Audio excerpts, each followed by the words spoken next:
আজকেও Cody Rhodes destroy করলো জন সিনাকে এবং কি হয়ে গেল বছরের সেরা স্ম্যাকডাউন। সো গাইজ আজকে স্ম্যাকডাউনটি শেষ হয়ে গেছে। কি হলো আজকের স্ম্যাকডাউনে সমস্ত কিছুই থাকবে আজকের এই ভিডিওতে।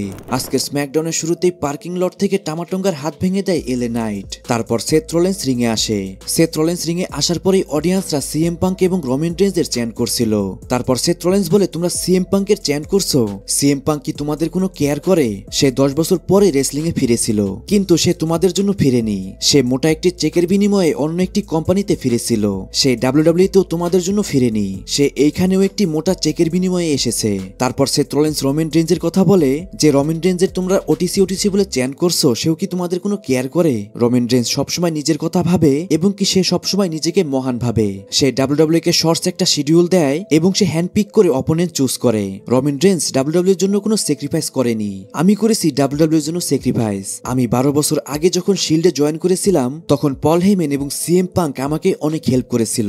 শিল্ডের মধ্যে আমি ডিন অ্যামব্রোস এবং রোমান রেঞ্জ ছিলাম। তার মধ্যে আমি সবথেকে বেশি স্যাক্রিফাইস করেছি, কিন্তু সবসময় হাইলাইট পড়েছিল রোমান রেঞ্জের উপর। রোমান রেঞ্জ সবকিছুই পেয়েছে যা আমি ডিজার্ভ করি। তাই আমি গত বছরের রেসেলমেনিয়াতে আমার ভাঙা পা এবং কি আমার স্টেপ ফাদার মারা যাওয়ার পরেও আমি এসেছিলাম রোমান রেঞ্জকে হারানোর জন্য। আমি কোডি রোডসের শিল্ড হয়েছিলাম। আমি রোমান রেঞ্জের হারকে মেক শিওর করেছি। গত বছরের রেসেলমেনিয়াতে শুধু রোমান রেঞ্জ হেরেছিল আমার জন্য। এইবারে রেসেলমেনিয়া 41 এর ট্রিপল থ্রেট ম্যাচটি আমাদের মধ্যে অনেক ইম্পর্টেন্ট, কারণ এইখানে যে উইন করবে সেই হবে এই কোম্পানির ফেস। আমি সেখানে উইন করব এবং কি এর জন্য আমার সমস্ত স্যাক্রিফাইস করতে হলেও আমি সেটা করব। এইটা কোনো প্রেডিকশন নয়, এটা একটা স্পয়লার। এটা বলে সেখান থেকে সেথ রোলেন্স চলে যায়। আর গাইস, সেথ রোলেন্স আজকে যেগুলো কথা বলেছে সেগুলো কিন্তু সত্যি। সেথ রোলেন্স সবসময় অনেক ভালো কিছু ডিজার্ভ করে। সে ভালো একজন রেসলার এবং কি ভালো প্রোমো কাট করতে পারে সে, কিন্তু রোমান রেঞ্জের তুলনায় সেথ রোলেন্স কিছুই পায়নি ডাব্লিউডাব্লিউ তে। তাই আমি বলবো সেথ রোলেন্সও ডিজার্ভ করে। তারপর Andre the Giant battle royal match শুরু হয়ে যায়, যে ম্যাচের মধ্যে মিড কার্ডের প্রায় সমস্ত রেসলারই ছিল। যেখানে ফার্স্টে আরটুথ কার্লিটোকে ফানি ওয়েতে এলিমিনেট করে দেয়। তখনই দ্য মিস এবং কার্মেলো হেইজ দুইজনে মিলেই আরটুথকে এলিমিনেট করে। তারপর রে ফিনিক্স একের পর এক এলিমিনেট করতে শুরু করে দেয়। আর গাইস, আজকের ব্যাটেল রয়্যালে রে ফিনিক্সের পারফরমেন্স কিন্তু দেখার মতো ছিল। সে অনেকগুলো সুপারস্টারকে এলিমিনেট করে। এরপর ওটিস আমেরিকান মেডের দুইজন মেম্বারকে নিয়ে সেও এলিমিনেট হয়ে যায়। আর অন্যদিকে রে ফিনিক্স চ্যাট গেবলকেও এলিমিনেট করে দেয়। লাস্টে নাকামোরা, আন্ড্রাতে, কার্মেলো হেইজ এবং কি রে ফিনিক্স 4 জন থাকে। এর মধ্যে নাকামোরাকে এলিমিনেট করে দেয় আন্ড্রাদে এবং রে ফিনিক্সকে এল গ্রান্দে আমেরিকানো এসে ইনলিগাল ওয়েতে এলিমিনেট করে দেয়। দেন কার্মেলো হেইজ আন্ড্রাদেকে এলিমিনেট করে সেই হয়ে যায় ব্যাটেল রয়্যালের উইনার। গাইস, এই ম্যাচটার মধ্যে কিন্তু আন্ড্রাদের পারফরমেন্সও কিন্তু দেখার মতো ছিল। তাই এই ম্যাচটাতে যদি আন্ড্রাদে উইন করতো দেখতে কিন্তু আরো ভালো লাগতো।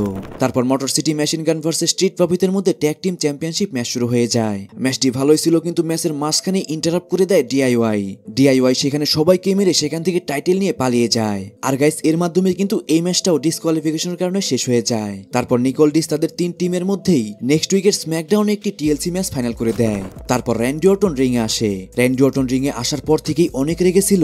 তারপর সেখানে র্যান্ডি অর্টন বলে, এইবারে রেসেলমেনিয়া আমার জন্য অনেক ইম্পর্টেন্ট, কারণ এইবারে রেসেলমেনিয়া দিয়ে আমি মোট 20 বার কম্পিট করব রেসেলমেনিয়াতে। কিন্তু শকিং ব্যাপার হলো এইবারে রেসেলমেনিয়াতে আমার কোনো অপোনেন্ট নেই। তাই আমি ওপেন চ্যালেঞ্জ করছি লকার রুমের সমস্ত সুপারস্টারকে, যে কেউ এসে আমার সাথে রেসেলমেনিয়াতে ফাইট করতে পারে। তাই তোমরা যে কেউ আসতে পারো রেসেলমেনিয়াতে লেজেন্ড কিলারকে হারাতে। আমি আসবো সানডে রেসেলমেনিয়াতে, সেইখানে আমি হিট করবো আমার ডেঞ্জারাস মুভ আর কেও। আর গাইস, এর মাধ্যমে কিন্তু একটা জিনিস একদমই ক্লিয়ার, র্যান্ডি অর্টন কিন্তু ওপেন চ্যালেঞ্জ করতে যাচ্ছে রেসেলমেনিয়াতে, যেটা আমি প্রেডিকশন ভিডিওতে আগেই বলে দিয়েছিলাম। গাইস, যারা এখন পর্যন্ত প্রেডিকশন ভিডিওটি দেখেননি অবশ্যই দেখে আসুন রেসেলমেনিয়া নাইট 1 এ কি হতে যাচ্ছে। তারপর জেলিনা ভেগা ভার্সেস চেলসি গ্রিনের মধ্যে একটা 1-on-1 ম্যাচ শুরু হয়ে যায়, যেখানে কিনা শকিংলি জেলিনা ভেগাই পিন করে হারিয়ে দেয় চেলসি গ্রিনকে। তারপর সোলো সিকোয়া ভার্সেস এলেনাইটের মধ্যে একটা 1-on-1 ম্যাচ শুরু হয়ে যায়। ম্যাচটি কিছুক্ষণ চলে, কিন্তু ম্যাচের মধ্যে এলেনাইটের উপর অ্যাটাক করে দেয় জেকব ফাটো। তখনই সেখানে ব্রন স্ট্রোম্যান চলে আসে এবং কি ব্রন স্ট্রোম্যান এসে সোলো সিকোয়া এবং জেকব ফাটোকে রিং থেকে নিচে ফেলে দেয়। তারপরে সেখানে নিকোল ডিস চলে আসে। নিকোল ডিস এসে তাদের মধ্যে একটা ট্যাগ টিম ম্যাচ তখনই ফাইনাল করে দেয়। আর গাইস, তারপরে আমরা একটা ট্যাগ টিম ম্যাচ দেখতে পাই।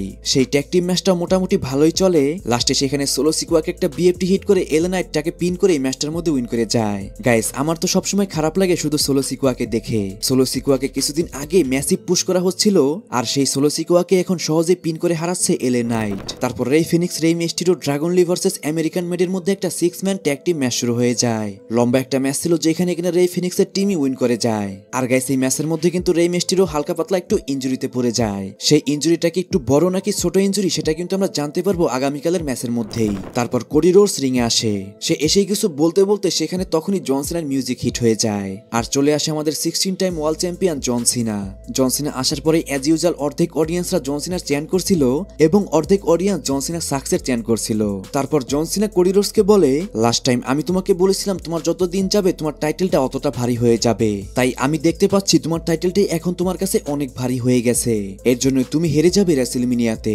এলিমিনেশন চেম্বারে রক তোমাকে অপশন দিয়েছিল কিন্তু রেসেলমিনিয়াতে তোমার কাছে কোনোই অপশন থাকবে না, তুমি হেরে যাবে এবং কি তোমার কাছ থেকে টাইটেলও চলে যাবে। তুমি কি মনে করো তুমি রেসেলমিনিয়াতে উইন করতে পারবে? তুমি সবসময় স্যুট বুট পরে থেকে নিজেকে মনে করো অনেক বড় কিছু হয়ে গেছো।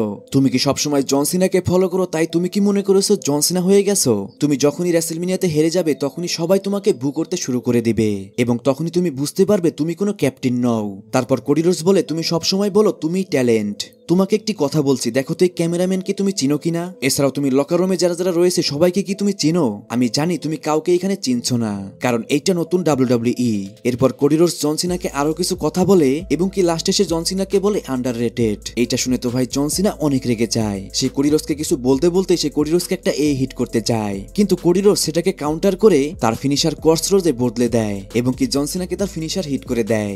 আর গ্যাস প্রতি সপ্তাহের মতো আজকেও কিন্তু জন সিনাকে একদম ডিস্ট্রয় করে দিল কোডি রোডস। আমি একটা জিনিস বুঝতে পারছি না কেন জন সিনাকে আজকেও মার খাওয়ানো হলো। অন্তত আজকে তো আমরা জন সিনার কাছ থেকে একটা অ্যাকশন দেখতে পারতাম। সে আগের মতো আজকেও কিন্তু একদম কোডি রোডসের কাছে ধরাশায়ী হয়ে গেল। আমি বুঝতে পারছি না রেসেলমিনিয়াতে কি হবে। আর গ্যাস আগামীকাল কিন্তু রেসেলমিনিয়া, এর জন্য সবাই সকাল 5টার সময় রেডি থাকবেন। আর রেসেলমিনিয়া দেখতে হলে আপনাকে অবশ্যই নেটফ্লিক্সে দেখতে হবে।